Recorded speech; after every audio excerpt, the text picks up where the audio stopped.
جماعه انا قطعتها اهو، بس طبعا عشان سخنه انا مش عارفه ان انا اطلعها.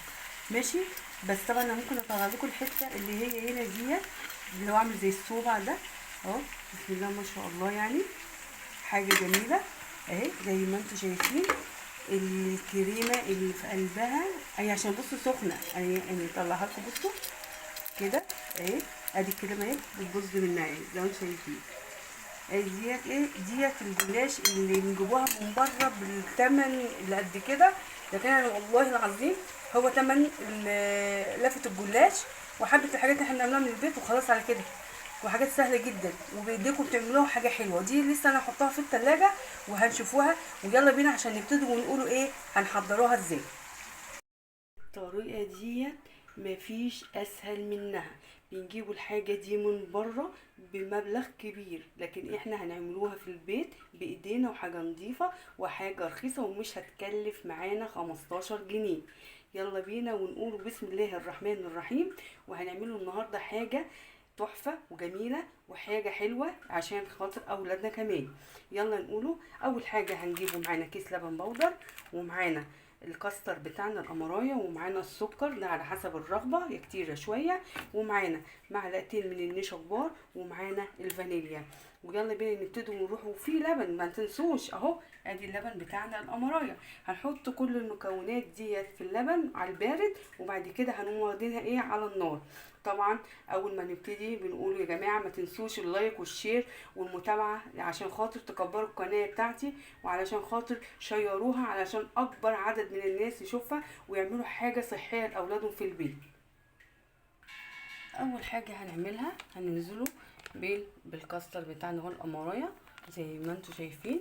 هنزله بكميه معقوله اهو كده. وبعد الكاستر هنروح نازلين بلبن البودر برضه بكميه معقوله خلاص كده. وبعد منها السكر القمرايه بتاعنا على حسب الرغم زي ما قلنا. وبعد كده النشا والفانيليا زي ما انتم شايفين اهو. هنروح ماسكين بقى المكونات بتاعتنا كلها اهي، وهنروح مقلبينها في اللبن بتاعنا. يبقى احنا عملنا ايه معاها؟ اللهم صل وسلم وبارك على سيدنا محمد. جبنا نص كيلو من اللبن، حطينا عليه كاستر، معلقتين كاستر ومعلقتين لبن بودر ومعلقتين سكر ومعلقتين من النشا والفانيليا. وهنتنين نقلبهم كده لحد ما نلاقوا القوام بتاعهم بقى عامل زي المهلبيه بالظبط. ماشي. زي ما انتم شايفين اهي خلاص اهي بطبقت اهي بسم الله ما شاء الله اهي كده. المهلبيه بتاعتنا بتتعامل معانا. احنا مش مهم عندنا اذا كانت بقى هتبقى سايله مكلكعه، لان احنا هنحشيها مع الجلاش خلاص اهي. دي هنعملها لكم حلوه زي الحلوه الاسباني، بس ديت بقى المصري مش هتبقى الاسباني اهي. بصوا بسم الله ما شاء الله القوام بتاعها اهو. يلا بينا نشوف المرحله الثانيه. طبعا اهو زي ما انتم شايفين جبنا الجلاش بتاعنا القمرايه، ورحنا جايبين معانا الصينيه بتاعتنا البايركس اللي هنعمل فيها.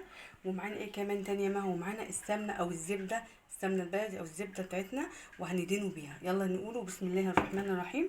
اول حاجه هنعملها يا جماعه هروح جايبين اهو الصينيه بتاعتنا وهندهنوها بايه؟ هندهنوها بالزبده.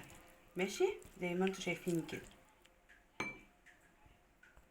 بصوا زي ما انتم شايفين حطينا اول رق من الجلاش، وبعد كده هندهنه بالسمنه، وهنخلي الرق ده طالع بره الصينيه اهو زي ما انتم شايفين. ماشي. بصي يا قلبي انا حطيت 6 طبقات من ورق الجلاش، كل طبقه منها سمنه، وطبعا زي ما انتم شايفين مطلعاها بره الصينيه. ماشي. ايه الخطوه اللي بعد كده يا جماعه؟ الخطوه اللي بعد كده هنروح حاطين الايه المهلبيه بتاعتنا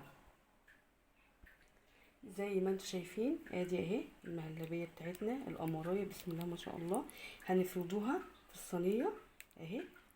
جميله جدا والله العظيم، حاجه هتعملوها في البيت سهله جدا، وسعرها بره غالي جدا جدا. انا مش عارفه ايه الاسعار اللي احنا بقينا فيها دي، بس حاجه بسم الله ما شاء الله هتعملوها وهتعجبكم يعني ان شاء الله باذن الله. ماشي. طب هتعملي ايه بعد كده يا جماعه؟ هروحوا جايبين الرق اللي بره زي ما انتم شايفين.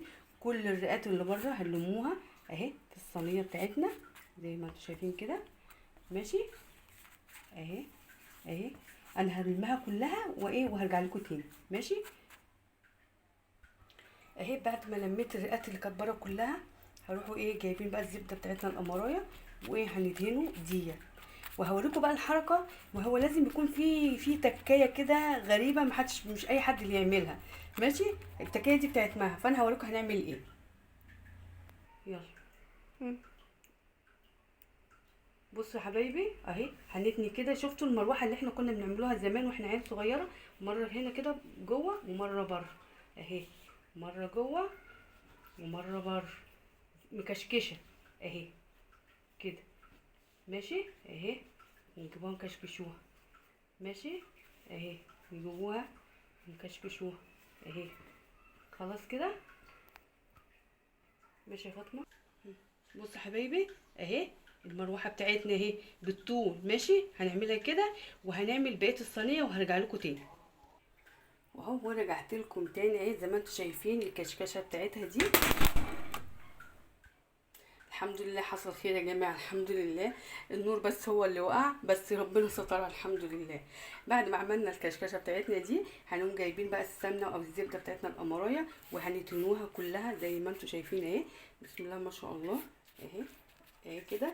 وبعد كده هنروح مدخلينها ايه الفرن، ونكون عملنا الشربات بتاعنا خفيف تقيل زي ما انتم عايزين. خلاص كده اهو زي ما انتم شايفين. يلا بينا نروح نحطوها في الفرن، وبعد كده نشوف هنعمله ايه تاني. زي ما انتم شايفين اهي طلعت بالسلامه من الفرن. وانا عندي الشربات بتاعي بحطه في براطين كده، بعمله احطه في التلاجة احطه في براطين اهو زي ما احنا شايفين. هنبتدي ان احنا ايه هنشربوها بسم الله ما شاء الله بالشربات بتاعنا على حسب الرغبه. عايزين الشربات بتاعنا يكون خفيف او تقيل زي ما انتم عايزين.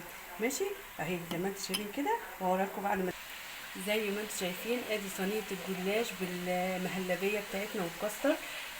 بسم الله ما شاء الله حاجه جميله.